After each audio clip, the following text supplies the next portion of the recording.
Banyak jamaah ini bertanya, dia mau mendesak ustadz itu supaya ustadz itu berlembut-lembut. Salah nanya, jangan nanya sama saya. Tanya sama ustadz yang lembut. Kalau sama saya A, B, B.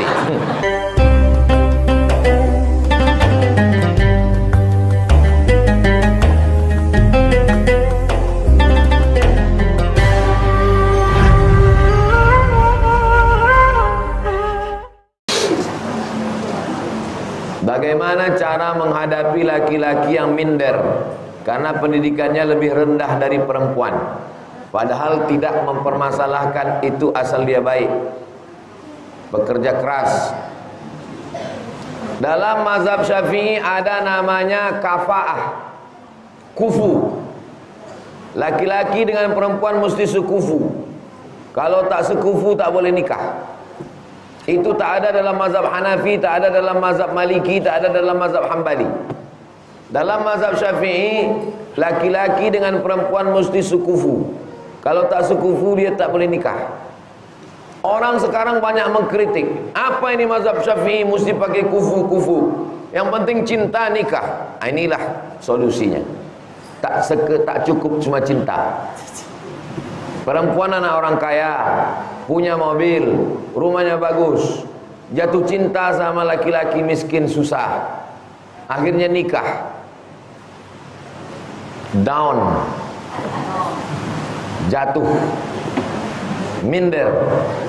Ujung-ujung daripada minder nih kena penyakit psikologis. Maaf, cakap. Bisa dia tak punya hasrat seksual. Kenapa? Gara-gara minder.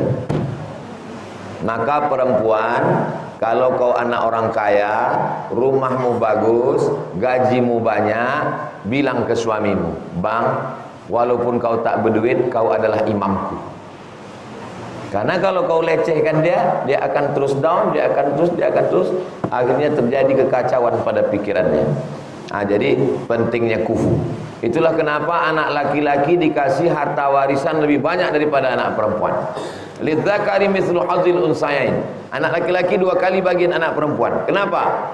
Bukan karena Islam tak adil. Disitulah letak adilnya Islam. Karena laki-laki menanggung biaya nikah, laki-laki membayar mahar, laki-laki menanggung nafkah, laki-laki punya kepercayaan diri. Berapa banyak perempuan bekerja, PNS, gajinya banyak, anak orang kaya, punya sawit, punya kos-kosan, laki-laki miskin, susah, tak punya duit, minder, tidak punya kepercayaan diri. Maka laki-laki yang perempuan begini, dia mesti duduk bersama. Si perempuan mengatakan, bangkitkan semangatnya, bang, walaupun kau tak berduit, walaupun kau susah, aku cinta sama kau. Memang ini mobil aku, memang ini duit aku, ini semuanya untuk kau, tapi jangan kau macam-macam. Macam-macam kuracun kau sampai mati. Nah, bangkitkan semangat dia, jangan jatuhkan semangat dia. Jangan mentang-mentang kau anak orang kaya, lalu kau bilang ke suamimu, ini hari Ahad, aku mau pergi undangan, kau mandikan anak, kau ganti pempesnya, kau cuci piring, kau masak, kau pel lantai. Neraka jahanam untukmu perempuan.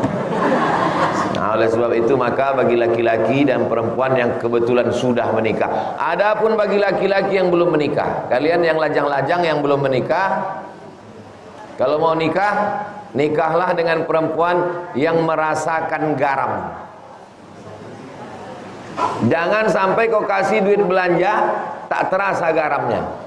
Kau cuma punya gaji 3 juta, belanjamu 1 juta, kau kasih istrimu 2 juta, sementara dia di rumah biasa dapat duit 20 juta, tak terasanya garam. Nah, maka carilah perempuan yang kau sekufu, yang kira-kira kau dihormati dan dimuliakan. Saya dulu punya kawan nikah sama anak orang kaya.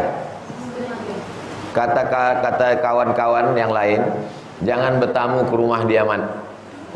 Kenapa begitu? Aku pernah bertamu ke rumah dia. Lama kami duduk di situ, dia pula yang pucat. Naik kaki kami ke atas kursi, dia pula yang pucat. Kita kan kalau bertamu ke rumah kawan, suka hati kita mau duduk macam mana. Mau duduk begini kan suka hati kita. Kita duduk begitu, dia yang pucat. Kenapa? Karena dia menumpang di rumah itu. Hah? Saya punya kawan, punya calon istri anak orang kaya, dokter, tak jadi nikah.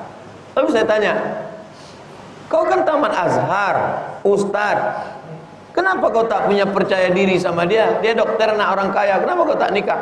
Aku tak mau, umurku pendek bang. Karena kalau aku nikah sama dia, cuman sebulan habis itu aku meninggal. Apa hubungan umur pendek sama nikah sama orang kaya?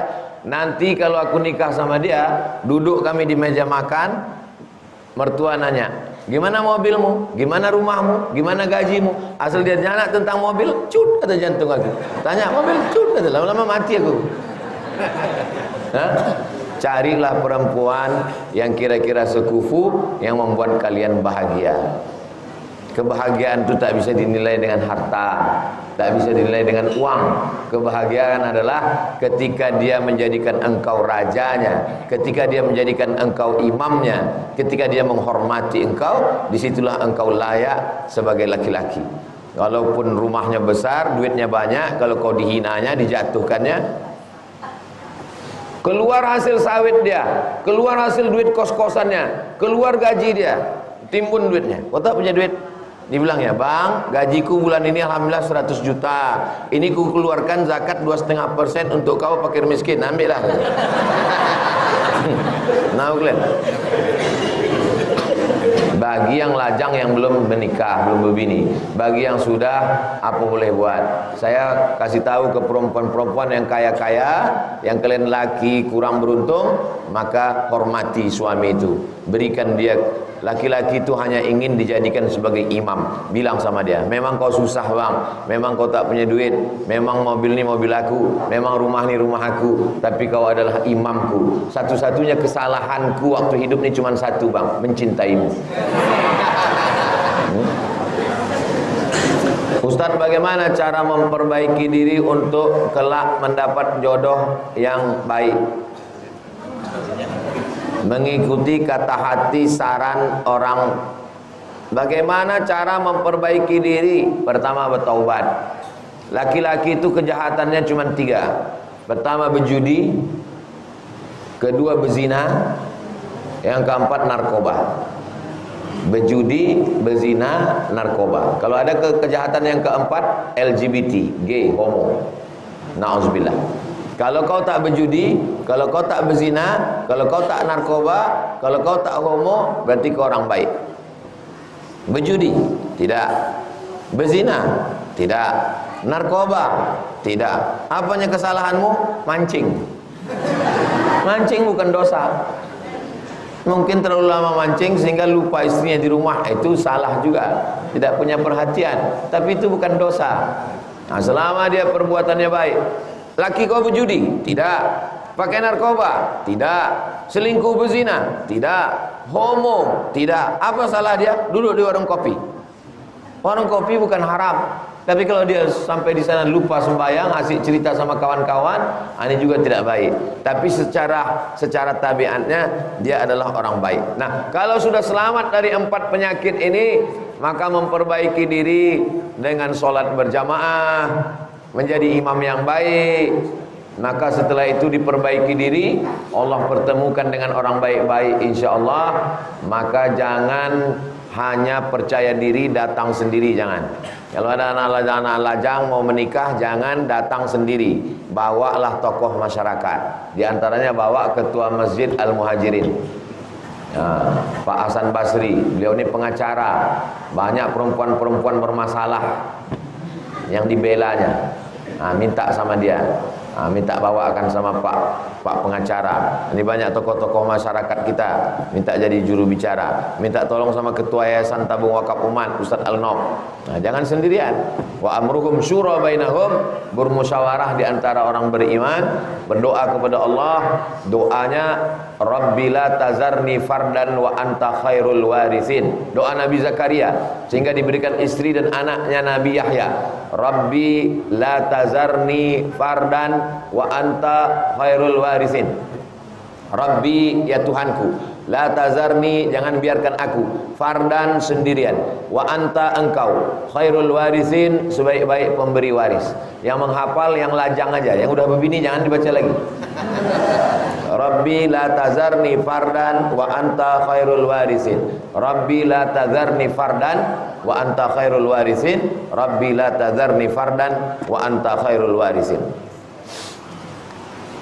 Bagaimana membayar hutang orang tua yang sudah meninggal berupa hutang gadai dalam jumlah yang banyak? Ini padi, kebun sawah. Pinjam duit 100 juta, digadaikan sawah. Ditebus 100 juta, sawah balik. Meninggal, almarhum meninggal. Maka tengok surat perjanjiannya. Berapa menembus kebun nih? 100 juta. Tengok warisannya berapa? Warisannya ternyata 120 juta. Berarti ahli waris masih punya 20 juta lagi untuk dibagi. Bilang ke yang mengambil gadai, bilang sama dia, ini duit 100 juta, balikkan sawah bapak kamu. Balik. Tak ada duit untuk menebus. Tak ada yang bisa dijual. Rumah tak bisa dijual, mobil tak bisa dijual, apapun tak ada.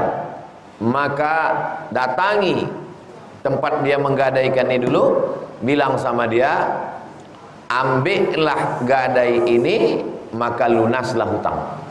Tak ada hubungan lagi. Itulah satu-satunya jalan. Dua jalan. Jalan pertama, tebus. Jalan yang kedua, ambil sama dia, tak ada hubung kait lagi.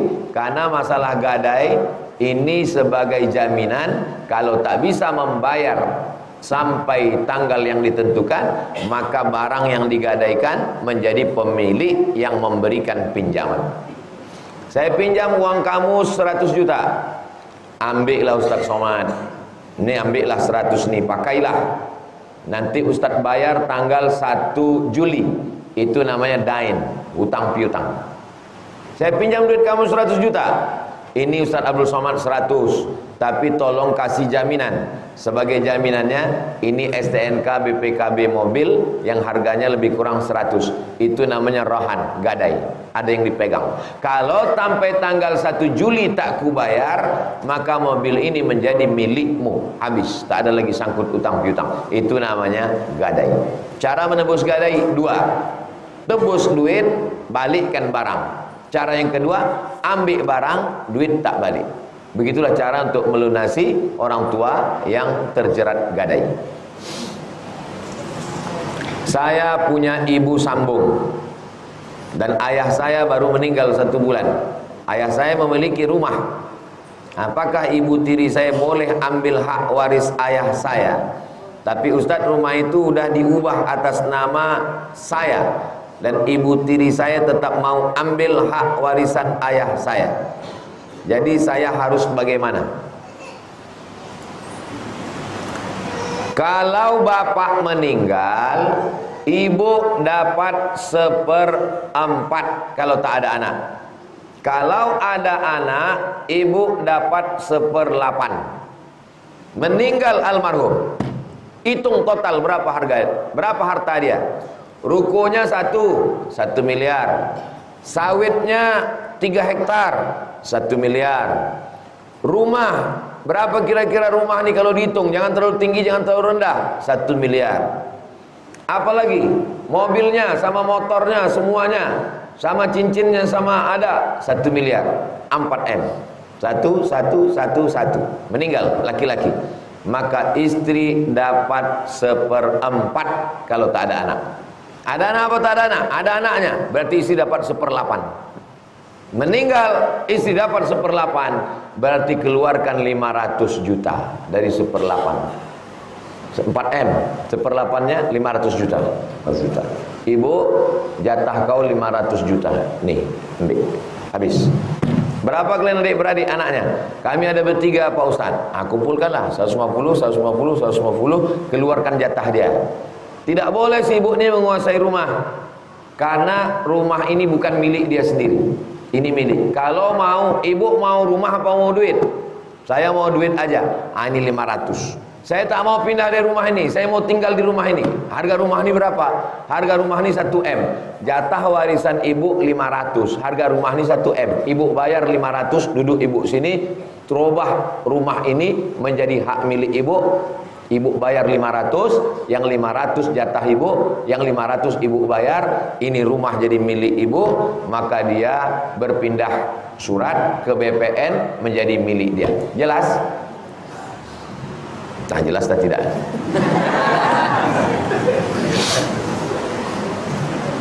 Lalu yang namanya harta gono gini mana pula? Menikah tahun 2000, meninggal 2024. Dari tahun 2000 ke 2024, berapa pencarian bersama? Pencarian bersama yang dibawa lajang tak ikut. Dapat tanah waktu lajang tak ikut. Yang diambil dihitung gono gini ini hanya sejak nikah sampai mati. Dari nikah sampai ke mati berapa semua total?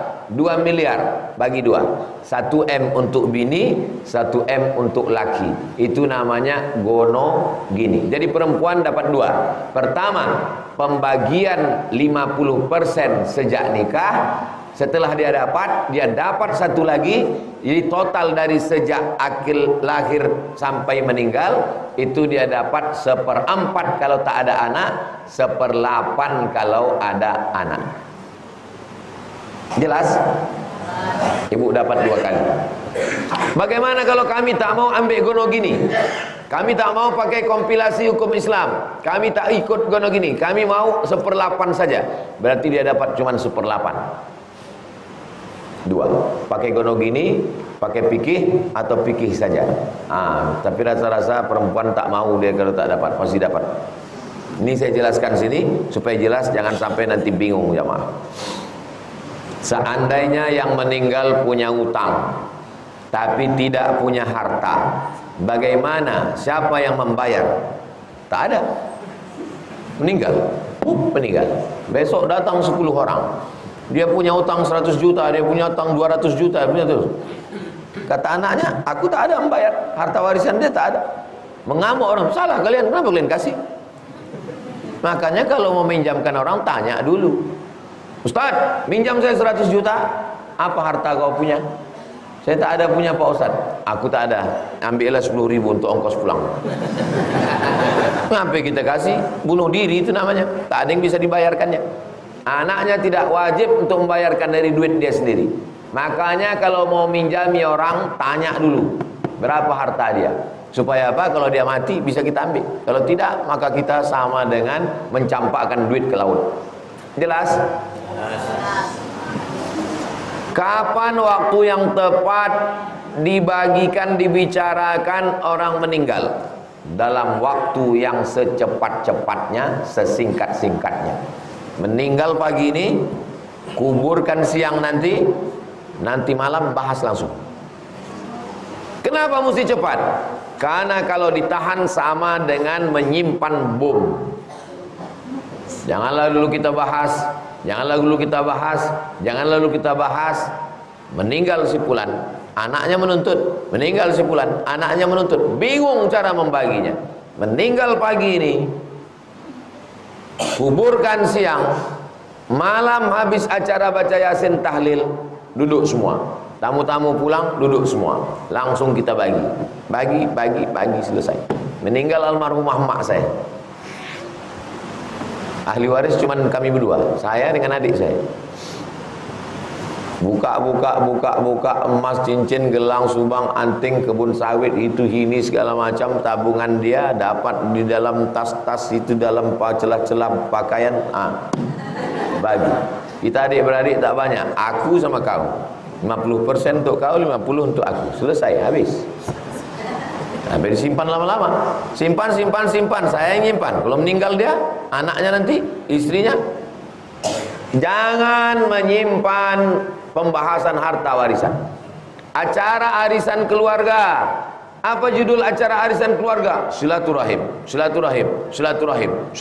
Asal acara arisan keluarga, silaturahim. Begitu meninggal, bawa perang panjang. Coba waktu duduk acara arisan keluarga, bahas tentang cara membagi harta warisan. Itu yang mestinya dibahas waktu duduk acara arisan keluarga, supaya jangan sampai bingung nanti waktu meninggal. Nah, jangan lagi arisan. Judul acara arisan kita hari ini adalah sabar. Apa yang sabar kalau meninggal bawa perang panjang? Saat ini saya dan istri LDR, long distance relationship, hubungan jarak jauh, lintas kabupaten. Suami kerja di Kuansing, istri PNS di Pekanbaru. Hubungan jarak jauh namanya LDR. Sama-sama ASN. Sini kerja di Pemko, istri kerja di Pemda. Istri baru 4 tahun dinas, sedangkan syarat 10 tahun baru bisa pindah. Berarti 2024, 2030 baru bisa bini pindah ke Pekanbaru. 6 tahun. Ini masalah hubungan nih 6 tahun nih bukan bisa dikirim pakai WhatsApp.